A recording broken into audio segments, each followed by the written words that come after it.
ಒಂದು ನಾನು ಮಾಧ್ಯಮದಲ್ಲಿ ನಾವು ಹೇಳಬೇಕಾದ್ರೆ ಕಾಂತರಾಜ್ ವರದಿಯ ವಿಷಯ ಇನ್ನೊಂದ್ಸಲ ಮಾಡಿಸಿ ಅಂದ್ರಲ್ಲ, ಸಿದ್ದರಾಮಯ್ಯವ್ರಿಗೆ ಇಷ್ಟ ಆಗುವ ವಿಷಯ ಅಲ್ಲ ಅದು. ಇಲ್ಲ ಏನಿಲ್ಲ, ಅವ್ರು ಒಪ್ಕೊಂಡ್ರು, ಅವರು ಕ್ಯಾಬಿನೆಟಲ್ಲೂ ಕೂಡ ಒಪ್ಕೊಂಡ್ರು. ಇಲ್ಲ ಒಂದು ನಿಮಿಷ, ನಾನೊಬ್ಬ ಹಿಂದುಳಿದ ವರ್ಗದಲ್ಲಿ ನನಗೂ ಕೂಡ ಒಂದು ಸ್ಥಾನಮಾನ ಕೊಟ್ಟಿದ್ದಾರೆ. ನಾನೇನು ದೊಡ್ಡ ಲೀಡರ್ ಅಂತ ಹೇಳ್ಕೊಳ್ಳೋದಕ್ಕೆ ಹೋಗೋದಿಲ್ಲ. ಆದರೆ ನನಗನ್ಸುತ್ತೆ 10 ವರ್ಷದಲ್ಲಿ ಹಿಂದೆ ಮಾಡಿರ್ತಕ್ಕಂಥ ಕೆಲವು ಪ್ರಶ್ನೆಗಳನ್ನು ನಿಮ್ಮನೆಗೆ ಬಂದು ಕೇಳಿರ್ತಾರೆ, ನಾವೇ ಮರ್ತಿರ್ತೀವಿ. ಬೆಳಗ್ಗೆ ಹಾಕಿರೋದು ಪ್ರಶ್ನೆನ ಸಾಯಂಕಾಲ ಮರ್ತು ಹೋಗ್ತೀವಿ. 10 ವರ್ಷದಿಂದ ನಿಮ್ಮನೆಗೆ ಬಂದು ನಿಮ್ಮದು ಸರ್ವೆ ಮಾಡಿರೋದು ಮರ್ತೋಗ್ಬಿಟ್ರೆ ಪಾಪ ಟೀಚರ್ಸ್ ಹೋಗಿರ್ತಾರೆ, ಈಗೆಲ್ಲ ಟೀಚರ್ಸ್ ಹೋಗಿ ಮಾಡಿರ್ತಾರೆ ಅವತ್ತು.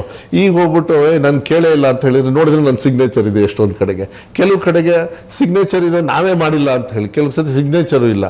ಇದೆಲ್ಲದಕ್ಕೂ ಪ್ರಶ್ನೆಗೆ ಭಾಳ ಫಾಸ್ಟಾಗಿ ಒಂದು ಇತಿಮಿತಿ ಟೈಮಲ್ಲಿ ಇದು ಸ್ಪಷ್ಟನೆ ಕೊಡಬೇಕಾಗ್ತದೆ ಸರ್ಕಾರಕ್ಕೆ. ಆ ಪ್ರಶ್ನೆ ಮಾಧ್ಯಮದಲ್ಲಿ ಭಾಳ ದೊಡ್ಡ ಮಟ್ಟದಲ್ಲಿ ಚರ್ಚೆ ಆಗಿರೋದ್ರಿಂದ ಜನರಿಗೂ ಕೂಡ ಗೊಂದಲ ಇರೋದ್ರಿಂದ ಈ ಒ ಬಿ ಸಿ ಅಲ್ಲ, ನಾನು ಏನಂತೀರ, ಶೈಕ್ಷಣಿಕವಾಗಿ